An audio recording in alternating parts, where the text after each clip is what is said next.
Hello community, George here again. Today I'm going to be talking about toxic culture.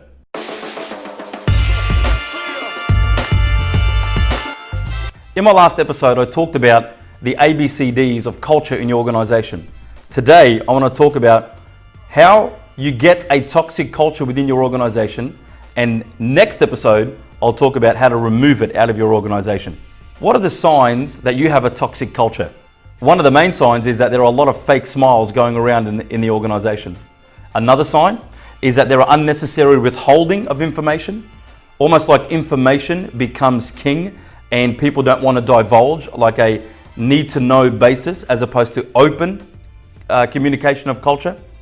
Another one is that titles and hierarchy become king within the organization. You have this title, I have this hierarchy, I want to know exactly what the structure is, and you can't talk to me because I'm above you slightly by 1 millimeter on the organizational chart. That tells you there's something wrong with the culture. Another one is that there is no avenue to talk openly about the issues that people are feeling or seeing within an organization. People don't speak up even if there is an avenue. That's a very, very bad or very, very good indicator of a very, very bad culture. Also, a lot of hallway discussions.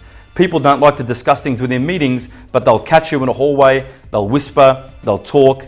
Another way that I find that is quite incredible to notice a toxic culture is new people that come in actually feel the oppression of a toxic culture. Quite interesting. So the question is, how do you get a toxic culture? It's good to understand how it happens in order to stop it before it gets there.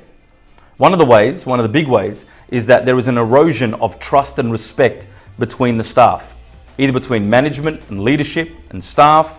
And so this trust and respect is eroded generally because of a double standard that has happened within the organization.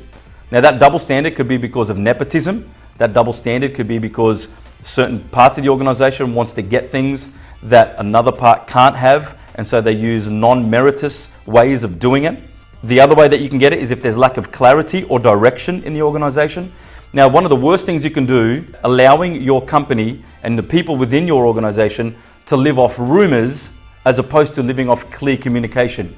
We all know what happens when, in normal life, when people live off rumors, let alone in an organization where people come in, day out, and are annoyed, frustrated before the day even starts.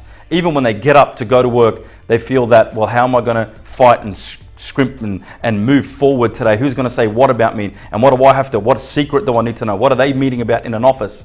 And so all these rumors and conjecture can severely hinder and cause your culture to go toxic. Another way that the culture can go toxic is insecure leadership. Trust me, this is one of the ones that I battle with quite often.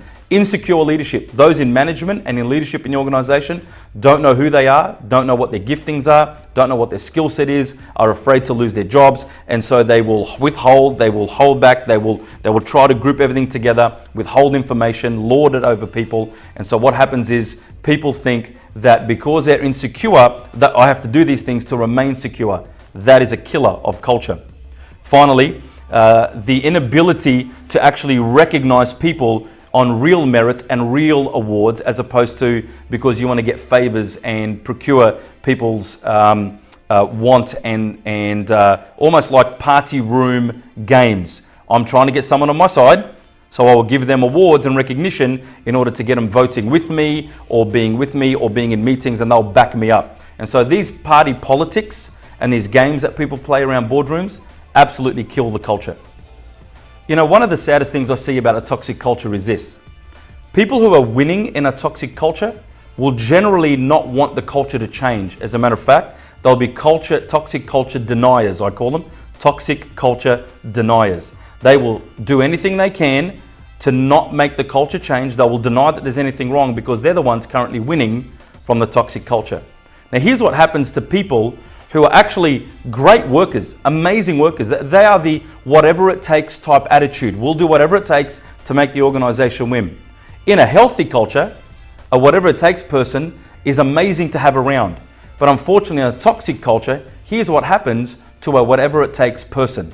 The whatever it takes person turns into a stopgap person. What that means is, because the culture is so toxic and things are fragmented and not working right, the whatever it takes person turns into a stopgap person. And so now they're trying to stop all of the issues from coming forward. They're stopping problems from showing. They're filling in gaps where cracks are showing. So instead of trying to fix the root problem, they're making sure that the root problem is never shown, that the cracks in the foundation are never seen, because they're doing the whatever it takes.